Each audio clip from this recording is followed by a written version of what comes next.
አዲስ አበባ መሀል እምብርት ላይ በካሳንቺስ ዛሬ እንገኛለን። ዛሬ እዚህ የመጣንበት በምክንያት ነው። ብዙ የምናየው ነገር አለ።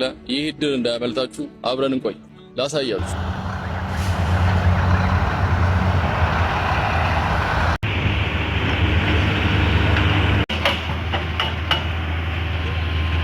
ይህ በከተማችን በአዲስ አበባ መሀል እምብርት ላይ ማለትም በካሳንቺስ ከመለስ ፋውንዴሽን አጠገብ ላይ የሚገኝ ወደ 250 ሜትር ስኩዌር መሬት ላይ ያለፈ እጅግ በጣም ስፋት ያለው ከአዲስ አበባ ከተማ አስተዳደርና ከሀያት ሪል ስቴት ጋር አንድ ላይ በመሆን የሚሰራ እጅግ በጣም ትልቅ ፕሮጀክት ነው። ፕሮጀክት አንድ ቁጥር እንግዲህ በግንባታ ላይ ይገኛል። እንደምትመለከቱ እንግዲህ ሳይት ክሊራንስ ተደርጓል።